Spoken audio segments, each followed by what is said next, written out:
भक्ति सिद्धांत सरस्वती ठाकुर महाराज जब देखते हैं कि आधुनिकता में इतने इश्तेहार न्यूज़पेपर्स हर दिन निकलते हैं, अमेरिका में तो इतने निकलते हैं कि न्यूज़ सुबह और शाम भी छपती है, मॉर्निंग न्यूज़ और इवनिंग न्यूज़। तो जब भक्ति सिद्धांत सरस्वती ठाकुर महाराज से कहा कि आप भी एक जो है न्यूज़पेपर को क्या कहते हैं, इश्तेहार हो, हाँ, अखबार अखबार अखबार हाँ, आप भी छाप रहे हैं आध्यात्म जगत के बारे में। तो वो कहते हैं जिस प्रकार इस दुनिया, ये ब्रह्मांड पूरे सृष्टि की तुलना में बहुत ही छोटी है, और उस ब्रह्मांड का भी ये जो है मृत्युलोक है, हाँ, और उसमें इतने सारे देश हैं और छोटे से नगर के बारे में भी इतने अखबार छपते हैं। तो आप सोचिए जो आध्यात्मिक जगत है, जो क्या कहते हैं 75%, 3/4 है, उसके बारे में अगर खबर छापनी हो तो हर क्षण एक न्यूज़पेपर निकल सकता है। और जब भी व्यक्ति अखबार पढ़ता है तो अखबार में हर समय कुछ ऐसी चीज लिखी जाती है जो पढ़ने वाले को रोमांच में ले आए, अच्छा ऐसा हो गया, और वो ही हेड पेपर में आएगा, हेड पेज में आएगा। अगर बड़ा अनुष्ठान हमने यहाँ जन्माष्टमी का किया तो भले कितना कवरेज होगा पता नहीं, बट कुछ घटना दुर्घटना घट गई तो हम हेडलाइन में पहुंच जाएंगे क्योंकि वो उनका तरीका होता है। और जब लोग ये पढ़ते हैं अपने जीवन में बहुत प्रभावित हो जाते हैं, अपनी सोच को छोड़ के उस सिचुएशन को अपने मन में भर लेते हैं। जैसे कि जब प्लेन का क्रैश हुआ अहमदाबाद से, राइट, अहमदाबाद से, तो हर व्यक्ति आप सोचिए इसी के बारे में चर्चा कर रहा है, उसी को स्टेटस पे लगाया है, वही न्यूज सब जगह चल रही है, न्यूज चैनल्स में चल रही है। व्यक्ति अपनी चिंताओं को भूल गया, बोला कि भाई अभी देश में ऐसा आतंक मचा है, इसके बारे में चर्चा करनी पड़ेगी। और दिनों दिनों तक आप देखेंगे वो चर्चाएं लोगों को एक खबर में रखती है, ऐसा हो गया है। तो उसी प्रकार हम देखेंगे श्रीमद् भागवत जो है ये आध्यात्मिक जगत के वचन है, भगवान के महान भक्तों के वचन है। ये भक्तों का अखबार है, यह भक्तों का न्यूज है कि आज क्या हुआ। अरे तुम सुने नहीं, बद्रिकाश्रम में नर नारायण ऋषि तपस्या कर रहे थे और इंद्रदेव बहुत ज्यादा चिंतित हो गए और अपने कामदेव और इतनी अप्सराओं को भेज दिए। अच्छा ऐसा हुआ? और फिर क्या हुआ? फिर क्या हुआ? वो अपना नृत्य किए और भगवान को मोहित करने के लिए क्या कुछ नहीं किए। फिर क्या हुआ? इस प्रकार से श्रीमद् भागवत जो प्रसंग है वो भक्तों का अखबार है, जिसको पढ़ के भक्त प्रभावित हो जाता है। और जैसे हम सुनते हैं ये सारी लीलाएं हैं भगवान की, कृष्ण की जो लीलाएं हैं, और भगवान की लीलाएं हर समय नित्य चलती रहती हैं, किसी न किसी ब्रह्मांड में ये लीला चलती रहती है। तो जब हम श्रवण करते हैं इन लीलाओं का और इनसे प्रभावित होते हैं तो फिर ये चिंतन हमारे हृदय में छप जाता है। और इस प्रकार भगवान के चिंतन, हरिनाम के उच्चारण से भक्त भले इस दुनिया में हो, वो कहाँ रहता है? भगवान के धाम में, उस वातावरण में वो स्थित रह सकता है। तो यहां हम इस प्रसंग को श्रवण कर रहे हैं नर नारायण ऋषि का, और शास्त्र बहुत ही गुरु साधु शास्त्र, शास्त्र बहुत ही अलग प्रकार से शिक्षा देता है। अगर किसी व्यक्ति को कहे कि कोई आप संबोधित करके कहो कि तुम गधे हो या तुम मूर्ख हो, तो व्यक्ति फिर आपसे सुनना बंद कर देगा, फिर जो बात कहनी थी वो खत्म हो जाएगी। पर अगर आप उसको कहें कि एक व्यक्ति था और उसने ऐसा कार्यकलाप किया, गधा था, मूर्ख था, अच्छा सही बात है, लोगों को ऐसा नहीं होना चाहिए फिर उसने ऐसी लीला की और उसके ऊपर ऐसा आक्रमण हुआ, ठीक ही हुआ, ये भी हुआ। और सोचते सोचते कहीं तो उसके मन में संशय आ जाता है, क्या वो मेरे बारे में कुछ तो नहीं कह रहा है संकोच हो जाता है। और बातें ऐसी होती हैं कि किसी को संबोधन नहीं किया जा रहा है कि आपने किया है। जय श्री निताई गौरांग भगवान की, श्रील प्रभुपाद की। संबोधन नहीं किया जाता तो व्यक्ति, क्योंकि इस दुनिया में हर व्यक्ति अहंकारी है। अहंकार मतलब शरीर है, मतलब अहंकार परिपूर्ण है, विराजमान है। तो उस व्यक्ति को अगर अहंकार को ठेस पहुंचाओगे तो वो आपसे कभी श्रवण नहीं करेगा, आप उसके दुश्मन बन जाओगे। तो शास्त्र कैसे कहता है, उसके अहंकार को ठेस नहीं पहुंचाता। प्रभुपाद जी कहते हैं, अगर एक घर में नई बिहाई हुई दुल्हन आती है तो जो सास है वो जानती है कि अभी संबंध नहीं बना है, तो बहू को डांट नहीं सकते, तो उसकी जो बेटी होती है उसको डांटती है, अरे ऐसा क्यों आप सर्विंग कर रहे हो, यहां क्यों सामान रख दिया है। और फिर बहू को समझ में आता है, अरे अरे ऐसा नहीं करना चाहिए। तो शास्त्र जो है बहुत महत्वपूर्ण है कि ये मानव समाज को निग्रहित रखते हैं या कंट्रोल करके रखते हैं। हाँ, पशुओं को अगर प्रशिक्षण में लाना हो तो शस्त्र का प्रयोग होता है, वेपन्स। पर अगर मनुष्यों को नियंत्रित रखना है तो शास्त्र जरूरी होता है हर व्यक्ति। हाँ, तो मानव समाज की उन्नति है कि वो सुन के समझे, शास्त्रों का अध्ययन करके समझे और उस प्रकार अपने चरित्र को और अपने उदाहरण को बनाए। तो इसीलिए श्रीमद् भागवत का श्रवण और इन लीलाओं का श्रवण हम बहुत गंभीरता से करें ताकि वो हमारे जीवन में प्रभाव लेके आए। और जब इस प्रभाव और इसको हम गंभीरता से आलोचना करेंगे तो इस दुनिया की चीजें हमें फीकी लगेंगी। मगर इसकी आलोचना गंभीरता से नहीं होगी तो इस दुनिया की वार्ता बहुत ज्यादा गंभीर लगेगी, राइट। तो ये बातें हैं। तो यहाँ पे बहुत महत्वपूर्ण विषय के बारे में चर्चा की जा रही है। हाँ, इंद्र जो दंभ अभिमान के कारण भोग विलास में लिप्त आसक्त होकर, उनको ऐसा प्रतीत होता है कि नर नारायण ऋषि जो बद्रिका आश्रम में तपस्या कर रहे हैं, घोर तपस्या कर रहे हैं, वो उनकी ही पदवी के पीछे हैं। आत्मवत मन्यते जगत। हम अपनी चेतना के माध्यम से इस दुनिया का दर्शन करते हैं। मानिए जैसे हमारा चश्मा, अगर हमारा चश्मा नीला हुआ कैसी दिखेगी दुनिया, नीली। अगर हमारा चश्मा पीला हुआ तो पीली। तो भगवान अर्जुन को कहते हैं, मात्रा स्पर्शास्तु कौन्तेय शीत उष्ण सुख दुखता। कहते हैं अर्जुन, तुमको इस दुनिया में शीत और उष्ण क्यों लग रहा है, क्योंकि तुम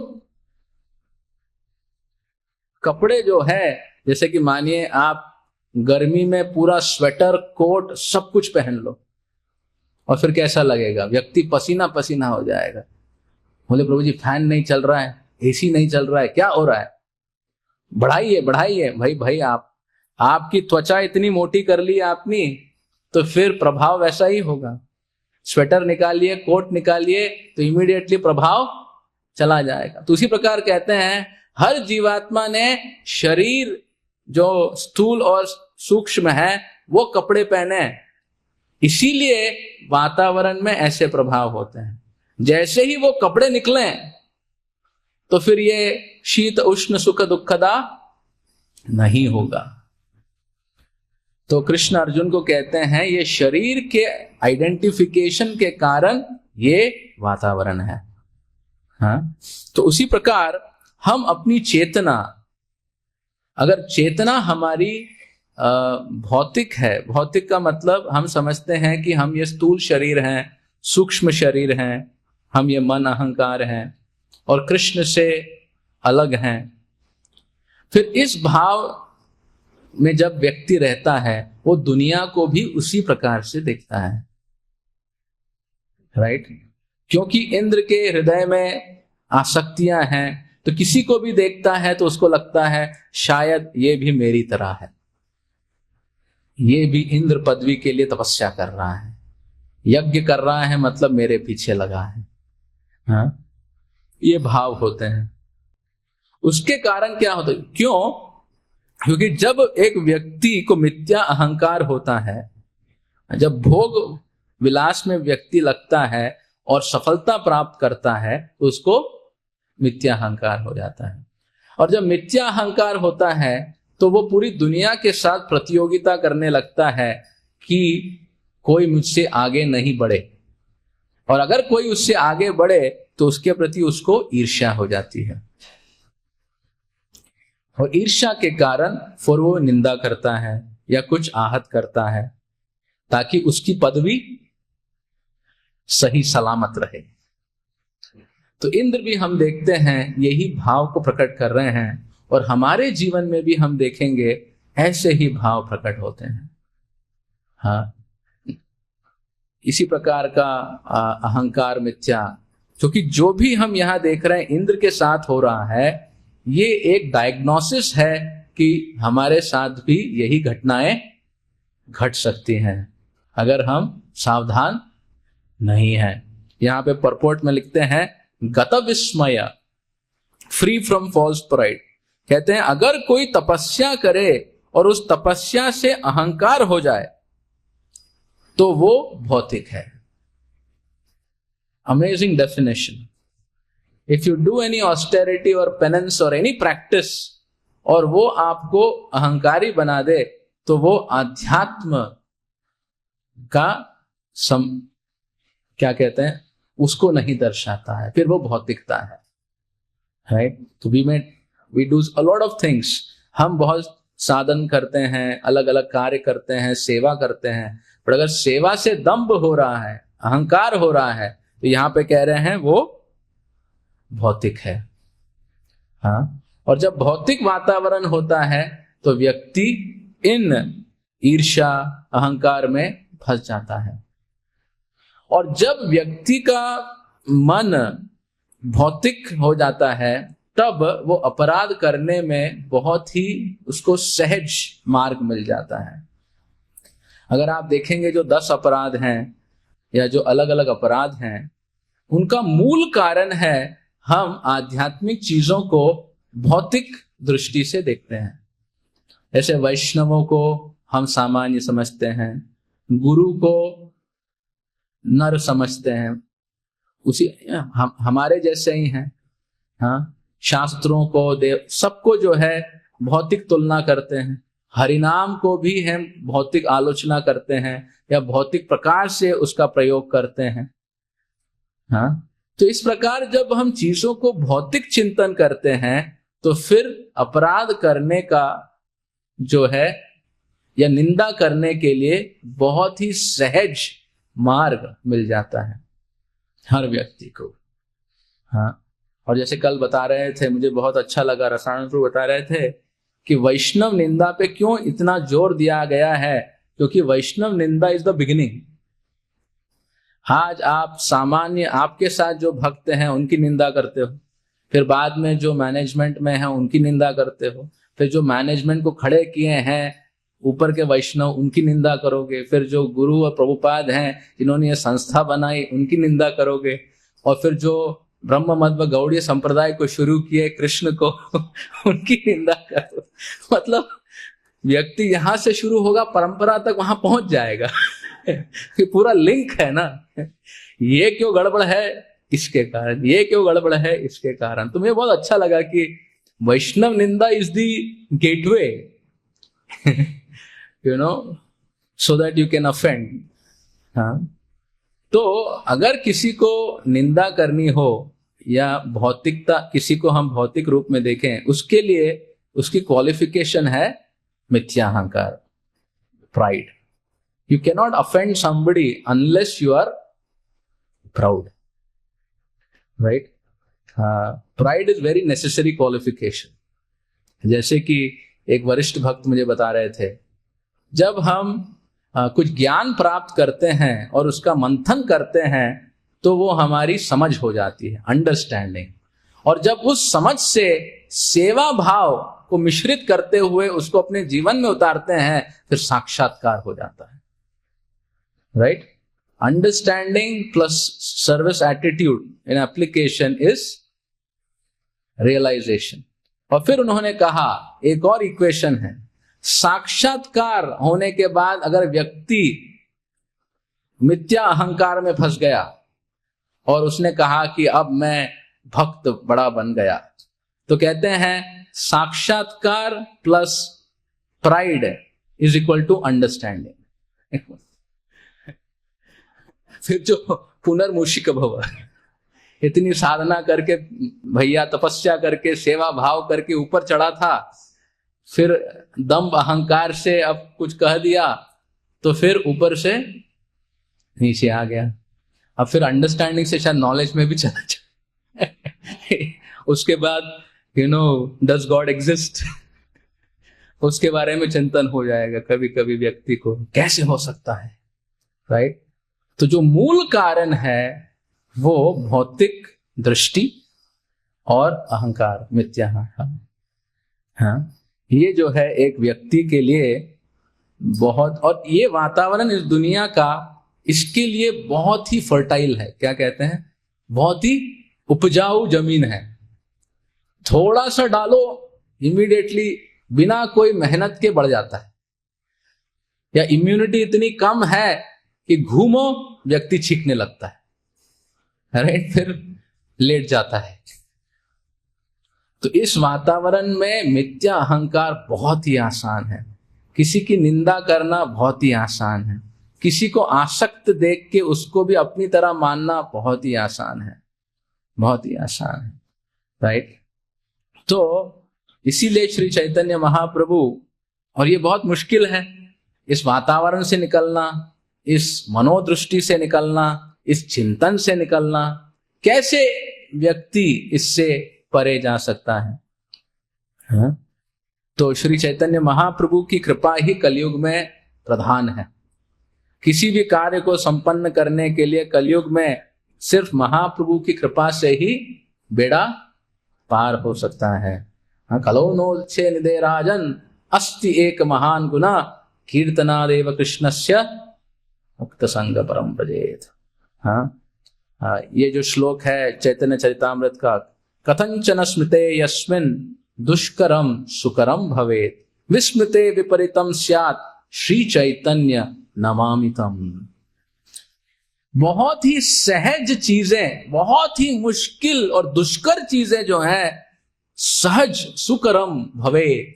अगर आप श्री चैतन्य महाप्रभु को याद करो, स्मरण करो, और अगर श्री चैतन्य महाप्रभु को कलयुग में भूल जाओ तो बहुत ही सहज सुकरम चीजें दुष्करम भवेत हो जाएंगी.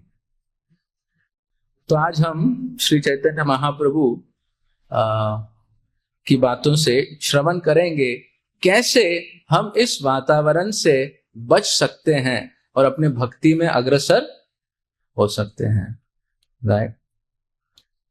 तो महाप्रभु का स्मरण जो है बहुत ही महत्वपूर्ण है. सर्वप्रथम हम देखते हैं श्री चैतन्य महाप्रभु की लीलाओं में सारे जो उनके पार्षद हैं, आप सोचिए श्री नित्यानंद प्रभु कौन है?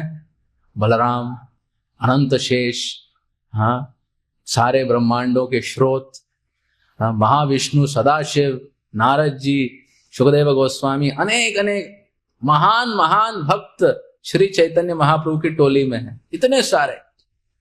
पर अगर आप उनका व्यवहार देखोगे, उनकी वार्ता देखोगे, कितने विनम्र, श्री नित्यानंद प्रभु आदि गुरु होने के बावजूद प्रचार शुरू नहीं किए। जब तक श्री चैतन्य महाप्रभु नहीं कहे सुनो सुनो नित्यानंद, सुनो हरिदास। नित्यानंद प्रभु बहुत क्लियर हैं, my profile is I am servant of Shri Chaitanya. मैं श्री चैतन्य का सेवक हूं और सहायक हूं। My only service is to assist my boss, right.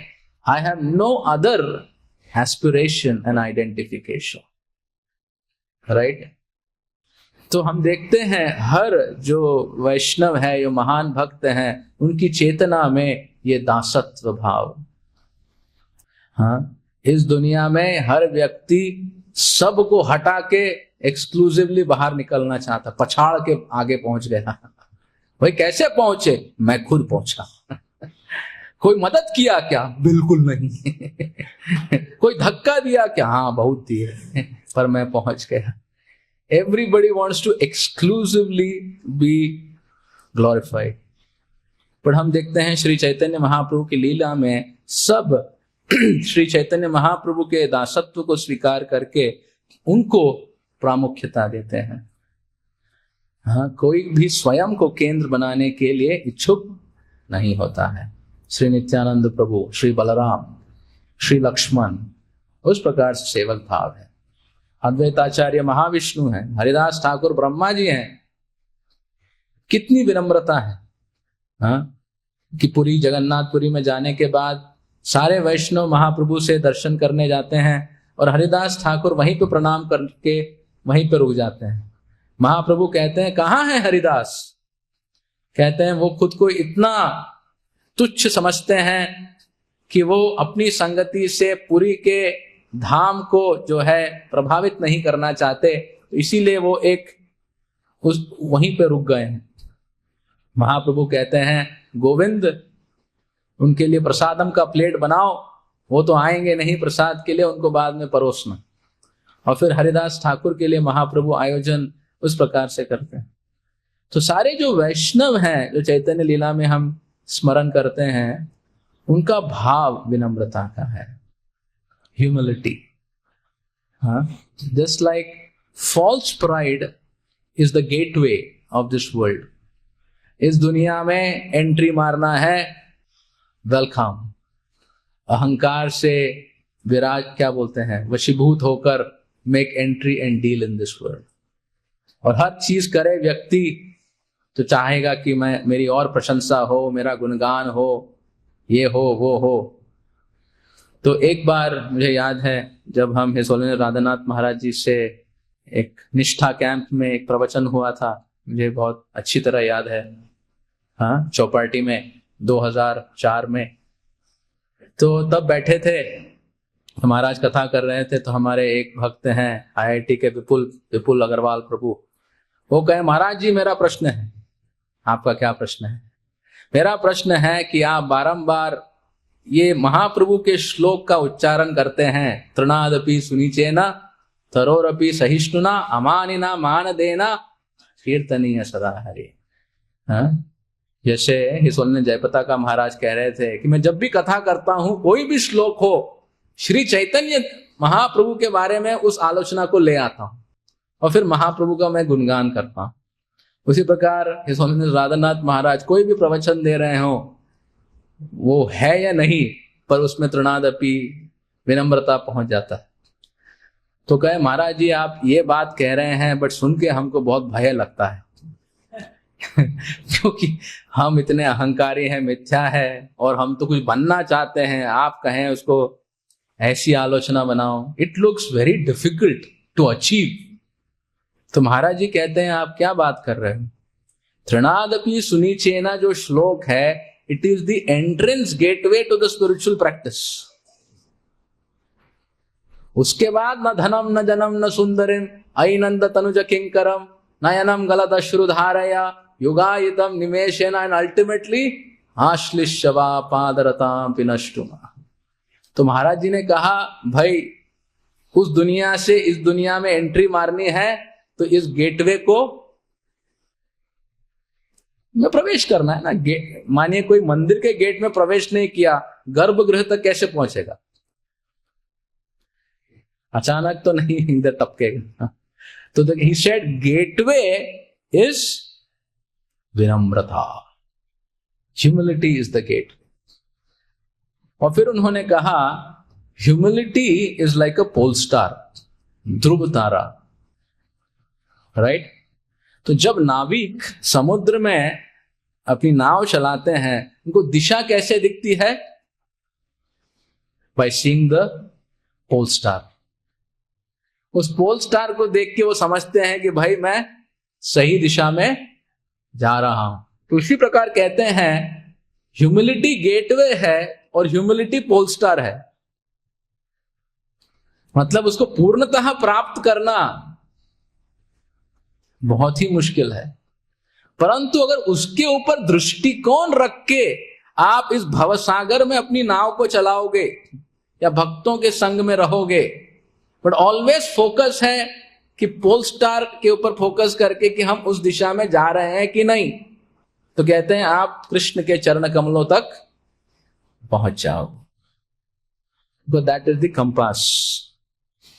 तो विनम्रता जो है भक्तों के लिए बेसिक तत्व है। हाँ, विद्या ददाति विनयम, शास्त्रों में भी कहते हैं या नीति में भी कहते हैं, कौन व्यक्ति विद्यावान है? जो विनम्र है, जिसको विनय है, जिसको पता है कैसे लोगों को आदर सम्मान देना चाहिए। हाँ, जो आदर सम्मान नहीं दे सकता उस व्यक्ति को देख के क्या कहेंगे? अरे ये तो अनपढ़ गवार व्यक्ति की तरह है। आजकल आधुनिकता में इस चरित्र के निर्माण के बारे में कहीं भी कुछ कहा नहीं जाता, उल्टा कहा जाता है कि आपको एक अच्छा असुर बनना है, कुछ तो बड़ा बनना है। इसलिए प्रभुपाद जी कहते हैं आधुनिक पाठशालाएं, यूनिवर्सिटी कत्ल खाने हैं, जो व्यक्ति के कोमल भावनाओं को जो है तहस नहस कर देते हैं। तो श्री चैतन्य महाप्रभु शिक्षाष्टकम में ये श्लोक बताते हैं और अंत्य लीला में चर्चा आती है इसके बारे में। मैं वहां से कुछ कहूंगा।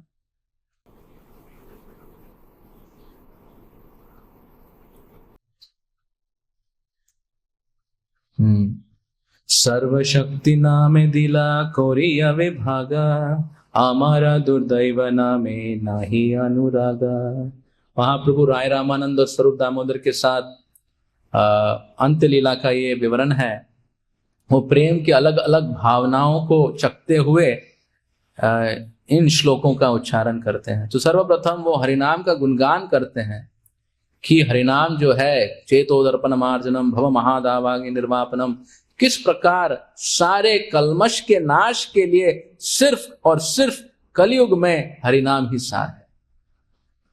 कोई भी व्यक्ति कोई सफलता को प्राप्त करना चाहता हो, हरिनाम के आश्रय से होगा।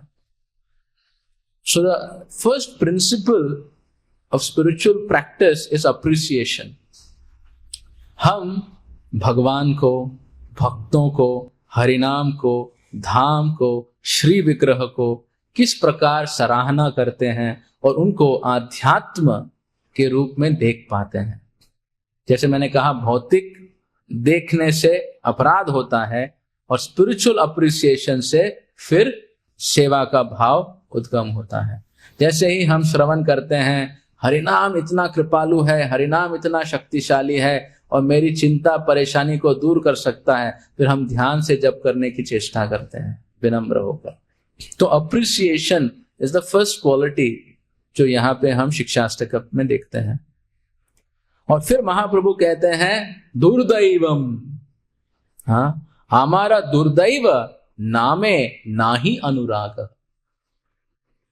और जब हम देखते हैं कि हमारे ऊपर इतना आशीर्वाद है पर हम इन आध्यात्मिक जो हरिनाम है, भक्तों का संग है, उसका आस्वादन या उसको सही से नहीं ले पा रहे हैं, तो हमें समझ में आता है कि दुर्दैवम, हम बहुत ही बुरी स्थिति में है, बहुत बीमारी में है, दुर्दैवम में है।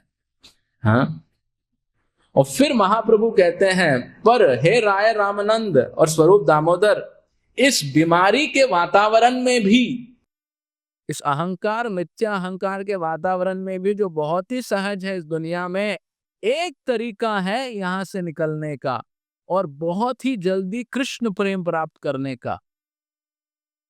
ये रूपे लोयले नाम प्रेम उपचय, ताहर लक्षण सुनो स्वरूप राम राय। तो कह रहे हैं, श्री चैतन्य महाप्रभु ने कहा, हे राय रामानंद, हे स्वरूप दामोदर, अब मैं आपको बताता हूं कि इस प्रकार से अगर हरिनाम किया जाए तो फिर कृष्ण की भक्ति जो हमारे हृदय में है वो बहुत जल्दी प्रकाशित हो जाएगी।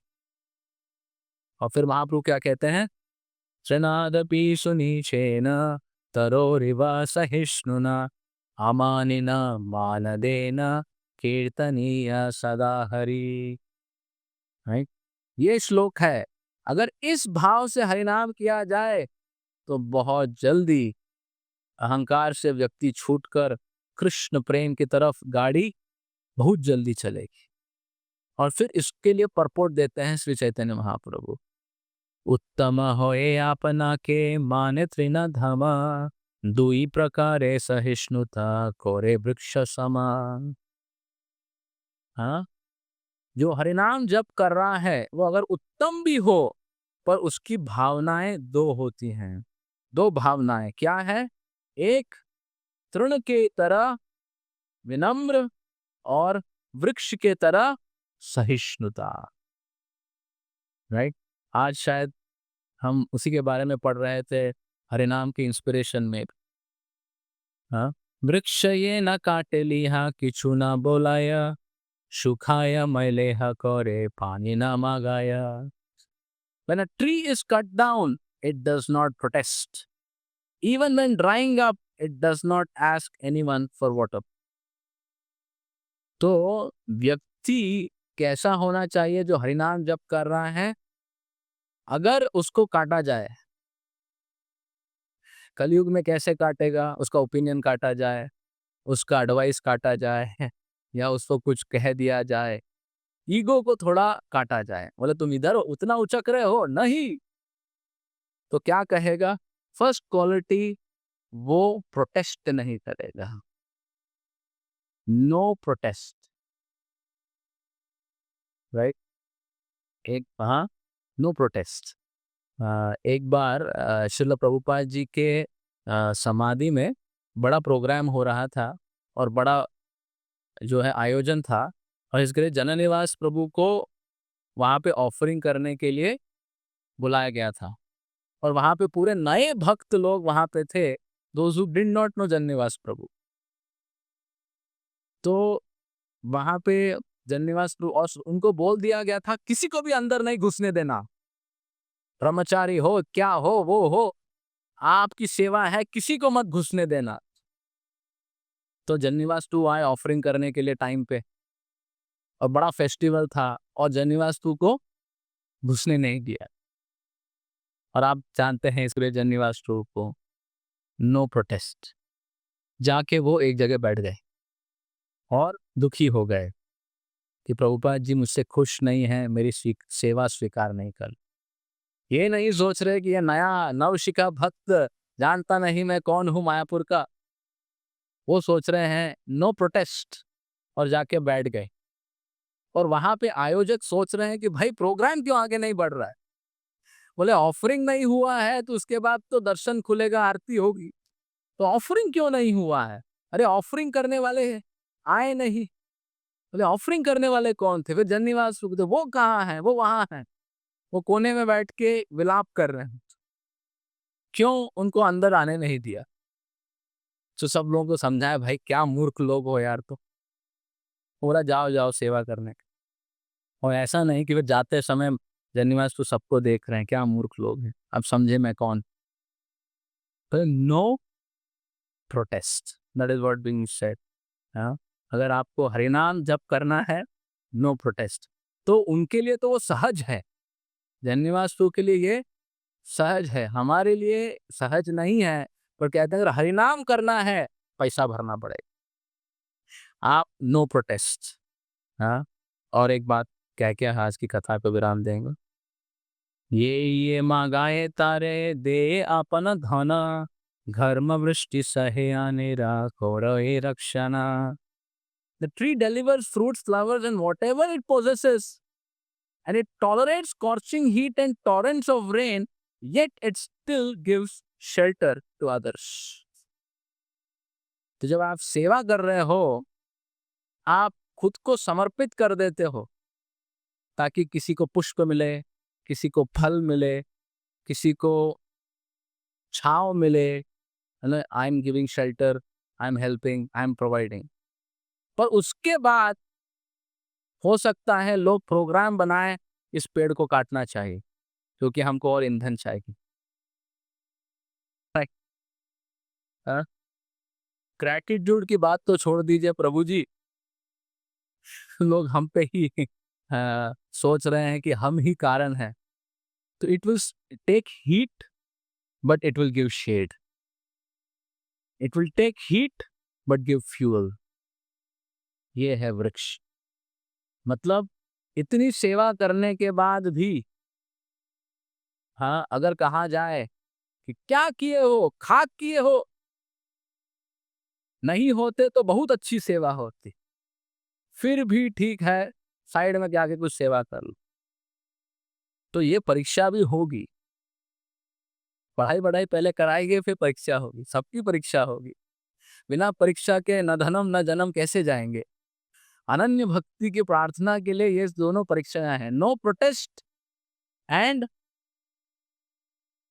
हाँ, अप्रतिहता सेवा। Even if you are not regarded, you continue service, right? तो जब व्यक्ति इस भाव से अपने भक्ति करे और हरिनाम का आश्रय ले, तब हरिनाम का आश्रय बहुत दिल से होगा। Because if you don't protest, there is so much emotion that needs to be vented, हरिनाम में वो वेंट हो जाएगी। And if you don't regret and you continue service, again you need harinam to give you enthusiasm to serve continuously. तो फिर व्यक्ति हरिनाम का आश्रय इतनी गंभीरता के साथ लेगा, इतनी गंभीरता के साथ लेगा, उसके बाद महाप्रभु कहते हैं ऐसा जब कृष्ण नाम लेंगे तो व्यक्ति की दैन्यता और बढ़ जाएगी और फिर वो शुद्ध भक्ति की कामना करेगा। इसे जब दैन्यता बहुत बढ़ेगी तब शुद्ध भक्ति की कामना हृदय में स्फुरित होगी और फिर व्यक्ति प्रार्थना कर पाएगा, न धनम न जनम न सुंदरम। हाँ, तो दैन्यता के बढ़ने से कहिते कहिते प्रभु दैन्य बढ़ीला, शुद्ध भक्ति कृष्णता ही मांगिते लागिला। दैन्यता जब बढ़ेगी तब शुद्ध भक्ति की कामना होगी। हाँ, बिना दैन्यता के अहंकार से कोई सोचे मैं कृष्ण भक्त बन के कृष्ण प्रेम प्राप्त करके आध्यात्मिक जगत में पहुंच जाऊंगा, असंभव कार्य है। पहले भाई इस दुनिया से निकलो फिर बात कर, राइट? तुम तो LKG, nursery, pre school, play school कहीं नहीं घुसे और कहते हो पीएचडी लेके मैं पोस्ट डॉक लेके निकल जाऊंगा। तो पहले एटलीस्ट प्ले स्कूल, उसके बाद प्री स्कूल, जो भी है उस प्रकार से हो। तो महाप्रभु का चिंतन अनिवार्य है। एक प्रवचन हिसोलेंद्र राधानाथ महाराज जी ने दिया, उसका पता नहीं टाइटल क्या है, क्या कहते हैं, Mahaprabhu has brought holy name with ऋणादपि सुनिचय, ऐसा करके एक प्रवचन है। मतलब महाप्रभु हरिनाम को अकेले नहीं लाए, हरिनाम को तृणादपि सुनिचय के साथ लाए। मतलब उसके आश्रय के लिए ये अनिवार्य है, वो उसका ग्लू है उससे चिपकने के। तो हम महाप्रभु की शरणागति करें और महाप्रभु के उदाहरण, उनके भक्तों के जीवनी और उनकी शिक्षा को जितना हम स्वीकार करेंगे, चिंतन करेंगे, दुष्कर्म सुकर्म भवे, फिर इस मिथ्या अहंकार से हम परे हो सकते हैं। श्री चैतन्य महाप्रभु की, श्री श्री निताई गौरांग भगवान की, श्रीमद् भागवत महापुराण की, श्री नरनारायण ऋषि की, श्रील प्रभुपाद की, समवेत गौर भक्तवृंद की, जय निताई गौर प्रेमानंदे, हरि हरि बोल। Thank you very much.